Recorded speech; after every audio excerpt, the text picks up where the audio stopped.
على رسوله الكريم أما بعد أعوذ بالله من الشيطان الرجيم بسم الله الرحمن الرحيم أسبغ عليكم نعمه ظاهرة وباطنة وقال النبي صلى الله عليه وسلم إن لله أهلين قيل من هم يا رسول الله قال أهل القرآن أهل الله وخاصته اللهم صل على محمد وعلى آل محمد كما صليت على إبراهيم وعلى آل إبراهيم إنك حميد مجيد.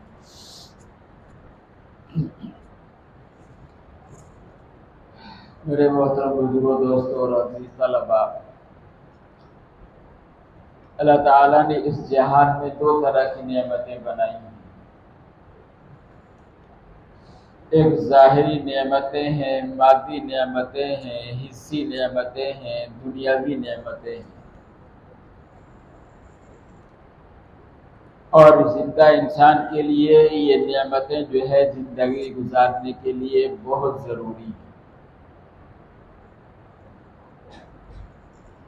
اللہ تعالیٰ جسے چاہتا ہے یہ ظاہری دنیا کی نعمتیں جو ہے وہ عطا فرماتے ہیں.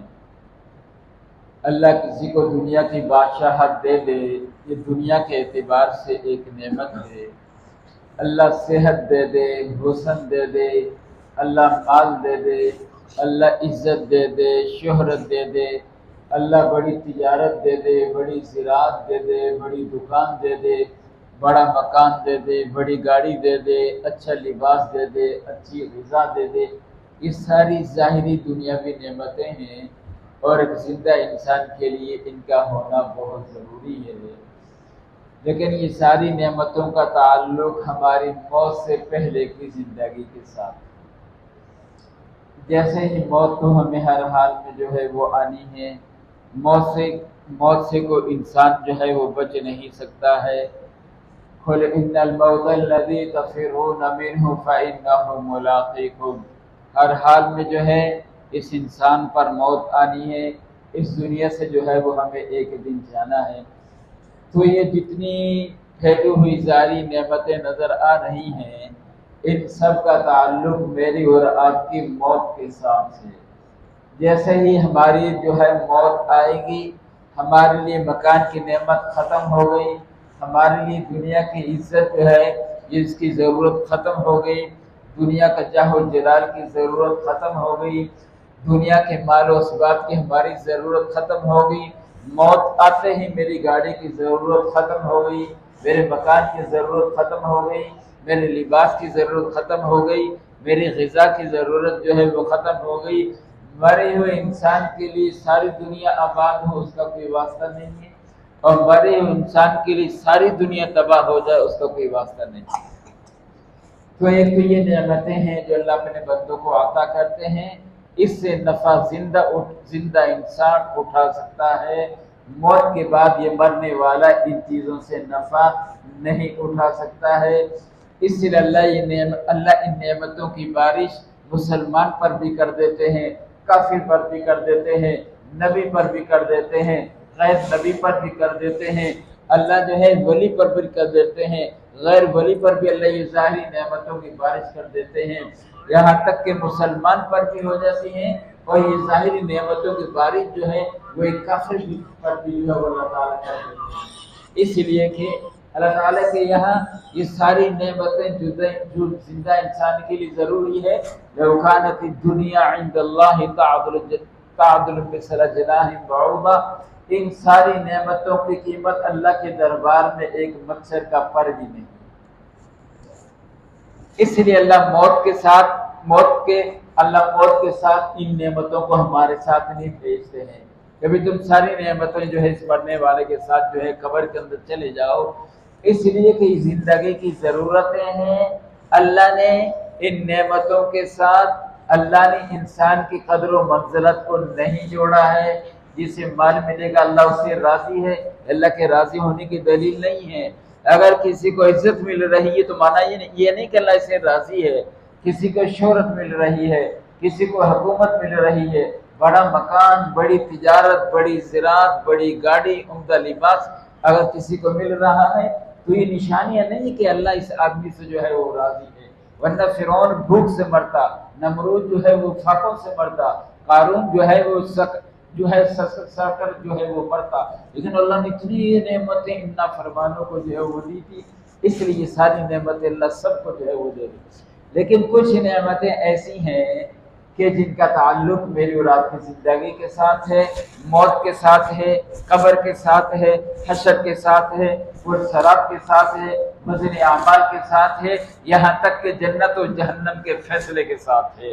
وہ روحانی نعمتیں ہیں، وہ باطنی نعمتیں ہیں، وہ روحانی نعمتیں ہیں جو مرنے سے پہلے بھی اس سے ہم نفع اٹھائیں گے، موت کے وقت بھی نفع ہوگا اور جنت میں جانے کے بعد بھی ان نعمتوں کا جو ہے وہ نفع اور فائدہ ہوگا۔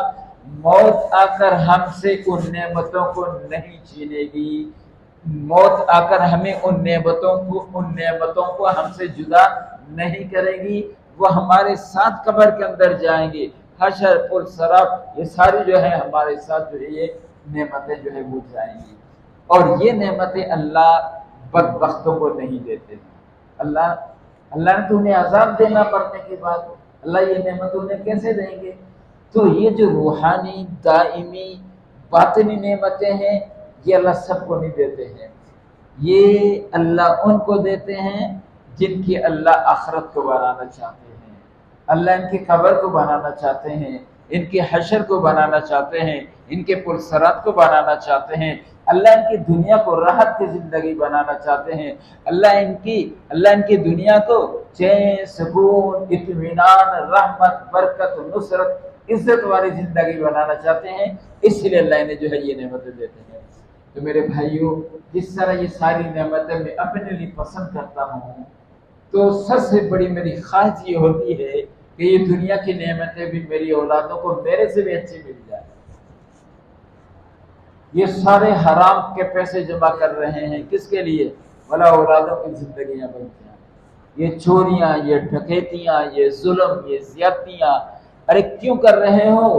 اولاد کے لیے کر رہے ہیں کہ اولاد کی زندگیاں جو ہے وہ بن جائے۔ ایک ماں باپ کی سب سے بڑی خواہش یہ ہوتی ہے کہ میرے سے زیادہ نعمتیں میری اولاد کو جو ہے یہ مل جائے۔ تو وہ ماں باپ کتنے عقل مند ہوں گے، کتنے سمجھدار ہوں گے، لوگ پہلے کہیں باولا ہے کچھ بھی ہے، لیکن اللہ کے دربار میں وہ انسان کتنا عقل مند ہوگا، کتنا سمجھدار ہوگا، اللہ کے دربار میں اس کی کیا قیمت ہوگی، کیا منزلت ہوگی کہ اللہ اس کی اولاد کے لیے ان نعمتوں کو جو ہے وہ اللہ ان نعمتوں کو دینے کا فیصلہ کرے جن نعمتوں سے ان اولادوں کی دنیا بھی بنے گی، آخرت بھی بنے گی۔ اگر کسی کا بیٹا کسی ملک کا صدر بن گیا تو موت کو صدارت کو ٹھیک ہے، لیکن اگر کسی کا بیٹا حافظ قرآن بن گیا، ہزاروں ایسی موتیں آ جائیں اس سے جو ہے قرآن سے جدا نہیں کر سکتی، ہزاروں موتیں بھی آ جائیں اس قرآن کو اس کے سینے سے نہیں نکال سکتی ہے۔ ایک موت سے ساری دنیا چھن جائے گی، لیکن یہ جو نعمتیں اللہ نے بنائی ہیں، اللہ کسی کو ایمان کی دولت دے دے، اللہ کسی کو نماز والی نعمت دے دے، اللہ کسی کو حج والی نعمت دے دے، اللہ کسی کو زکوٰۃ ادا کرنے کی توفیق دے دے، اللہ سچ بولنے کی اللہ کسی کو توفیق دے دے، اللہ سے ڈرنے کی نعمت مل جائے، محمد الرسول اللہ کی اطاعت والی نعمت مل جائے، اللہ کی محبت کی نعمت مل جائے، اللہ کے رسول کی محبت کی نعمت مل جائے۔ میرے بھائیو، یہ ایسی نعمتیں ہیں، اس سے ہماری دنیا بھی بنے گی۔ یہ غلط خیالی ہے کہ دنیا کے راستے سے اور آخرت دین کے راستے سے، یہ مسلمان کی سوچ نہیں ہے۔ مسلمان کی سوچ یہ ہے کہ دنیا بھی دین کے راستے سے اور آخرت بھی جو ہے وہ دین کے راستے سے۔ بھائی عبدالستار کو مبارک ہو کہ اللہ نے جو ہے ان کی اولاد کو اللہ نے اتنی بڑی یہ قرآن کی دولت دی نا، اللہ کی قسم آج مجھے بھی سمجھ میں نہیں آ رہی ہے۔ ٹھیک ہے بچہ حافظ قرآن بن گیا، کیا ہو گیا؟ ہاں میرا بیٹا کچھ صدر بن جاتا تو لاکھوں لوگ مجھے ہاتھ پہنانے کے لیے آ جاتے، کیا ہو گیا؟ ماشاءاللہ آپ کا بیٹا صدر بن گیا ہے، لیکن انہیں کیا پتا کہ اس بیٹے کے ساتھ ہونے والا کیا ہے۔ اللہ کے رسول کی دی ہوئی خبر ہے کہ جہنم میں سب سے خطرناک عذاب نافرمان بادشاہوں کو ہو۔ اور جہنم کا سب سے جو نچلا طبقہ ہوگا اس میں دنیا کے نافرمان بادشاہ کو رکھا جائے گا۔ دنیا والے انہیں بادشاہ کہتے تھے، آخرت والے انہیں جو ہے جہنم کا سب سے بڑا مجرم جو ہے وہ سمجھتے تھے۔ تو یہ نعمتیں اللہ ہمیں بھی دے دے، اللہ ہماری اولادوں کو بھی جو ہے وہ نصیب کر دے۔ اللہ کی قسم، یہ جو ظاہری نعمتیں ہیں نا، یہ اللہ نے تقدیر کے ساتھ جوڑی ہوئی ہیں۔ یہ روحانی نعمتیں ہیں، یہ بھی تقدیر سے ہیں، لیکن اس کے اللہ نے محنت کو شرط جو ہے وہ قرار دیا ہے۔ یہ تو میراث میں بھی مل جائیں گی، یہ تو ہدیے میں بھی مل جائیں گی، یہ تو تحفے میں بھی جو ہے وہ مل جائیں گی، یہ تو کوئی احسان کر کے بھی جو ہے وہ دے دے گا۔ لیکن کبھی دیکھا کہ فلاں باپ نے اپنے بیٹے کو احسان کر کر حافظ قرآن جو ہے وہ بنا دیا، کہ یوں کیا اور بیٹا حافظ قرآن بن گیا۔ یوں کرنے سے ارب روپیہ تو اس کو مل جائے گا، لیکن یوں کرنے سے اسے قرآن پاک کی ایک آیت بھی اس کے سینے میں نہیں آئے۔ اس دنیا کی نبوت کے بعد اس دنیا کی سب سے معزز چیز جو ہے وہ قرآن پاک ہے۔ نبوت کے بعد اس دنیا کے اندر سب سے بڑی عزت والی جو چیز ہے وہ قرآن پاک ہے۔ موسیٰ علیہ السلام کا عصا اگر ہمیں مل جائے، موسیٰ علیہ السلام کا وہ عصا اگر ہمیں مل جائے تو ہم کتنے خوش ہوں گے کہ موسیٰ علیہ السلام، یہ سارے یہودی لڑ رہے ہیں اس سکینہ کو نکالنے کے لیے۔ اس سکینہ میں کیا ہے؟ اس میں جو ہے موسیٰ علیہ السلام کا جوبہ ہے، ہارون علیہ السلام کا جوبہ ہے، ان کی استعمال کی چیزیں ہیں۔ اسے لینے کے لیے کیا خوب ظلم بربریت ہو رہی ہے۔ تو اگر موسیٰ علیہ السلام کا عصا ہمیں مل جائے تو ہم کتنے خوش ہوں گے کہ ہمیں موسیٰ علیہ السلام کا عصا جو ہے وہ مل گیا۔ تو یہ کتنا خوش نصیب ہے کہ جسے اللہ نے جو ہے محمد الرسول اللہ صلی اللہ علیہ وسلم کا وہ معجزہ عطا کر دیا ہے، جس معجزے نے 1500 سال سے ساری انسانیت کو عاجز کیا ہوا ہے۔ یہ قرآن جو ہے یہ تو اللہ کے رسول کا معجزہ ہے۔ آپ نے نبوت کا دعویٰ کیا، لوگوں نے دلیل پوچھی، اللہ کے رسول نے قرآن پڑھ کے سنایا کہ میری نبوت کا دلیل جو میرا یہ قرآن ہے۔ اگر نہیں مانتے ہو تو تم بھی میرے جیسے انسان ہو، لاؤ ایسا قرآن لا کر دکھاؤ، پڑھو لا کر۔ تو یہ قرآن جو ہے دعویٰ نبوت کی دلیل ہے۔ موسیٰ علیہ السلام کا عصا مل جائے بڑی خوشی کی بات ہے، لیکن جس کے سینے میں محمد الرسول اللہ کی نبوت کی دلیل جو ہے وہ سینے میں آ جائے، اور وہ دلیل بھی کیسی؟ اللہ نے اپنے کن سے نہیں بنایا قرآن کو، اللہ نے کہا قرآن بن جا، قرآن بن گیا۔ یہ سات تو آسمان و زمین امر کن سے بنے ہیں، اللہ نے قرآن کو کن سے نہیں بنایا کہ بن جا اور بن گیا۔ اللہ نے ایک ایک آیت کے لیے جبرائیل کو اپنے پاس بلایا ہے، اور پھر خود اللہ نے اس آیت کو پڑھا ہے، جبرائیل نے سنا ہے، اور پھر جبرائیل اس آیت کو، اس وحی کو لے کر عرش سے چلے ہیں۔ اور کس طرح چلے ہیں؟ ایسے نہیں جبرائیل اکیلے آ رہا ہے۔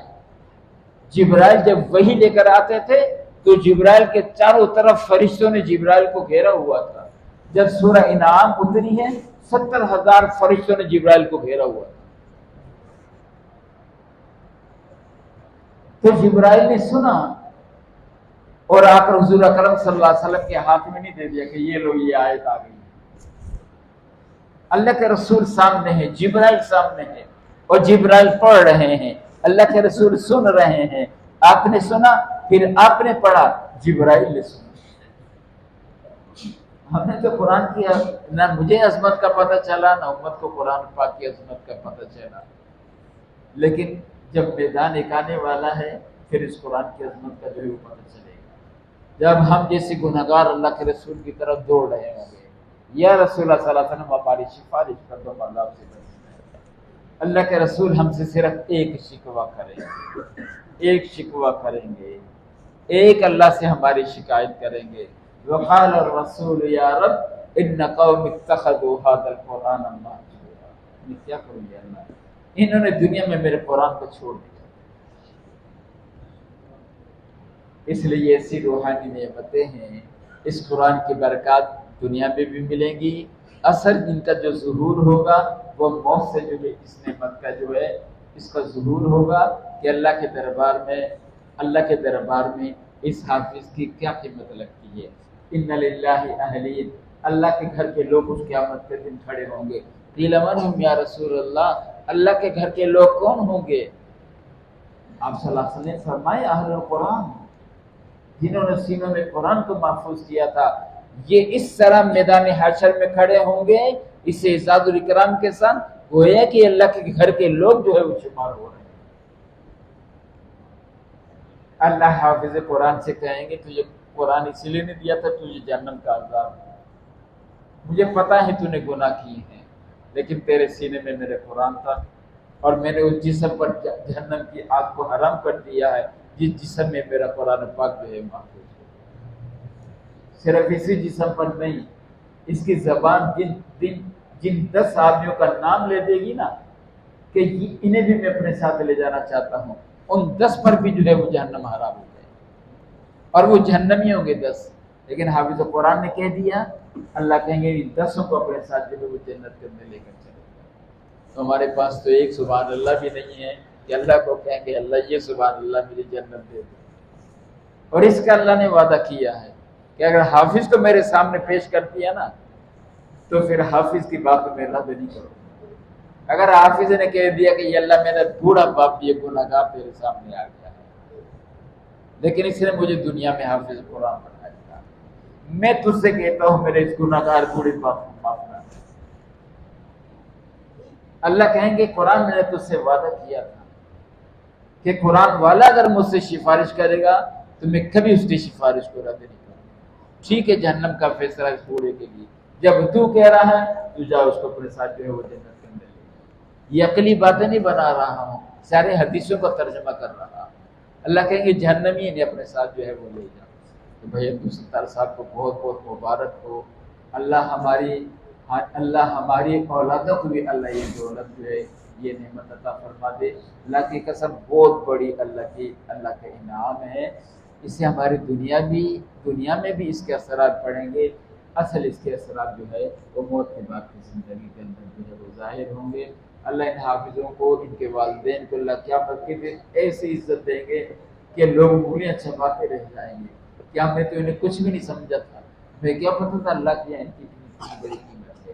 اس لیے خود بھی قرآن پاک پڑھیں، سیکھیں، جنہوں نے پڑھا ہوا ہے وہ صحیح پڑھنے کو سیکھیں، اور کم سے کم اپنی اولادوں کو تو ان مدرسوں میں بھیجیں، یہ حافظ قرآن بن جائیں گے۔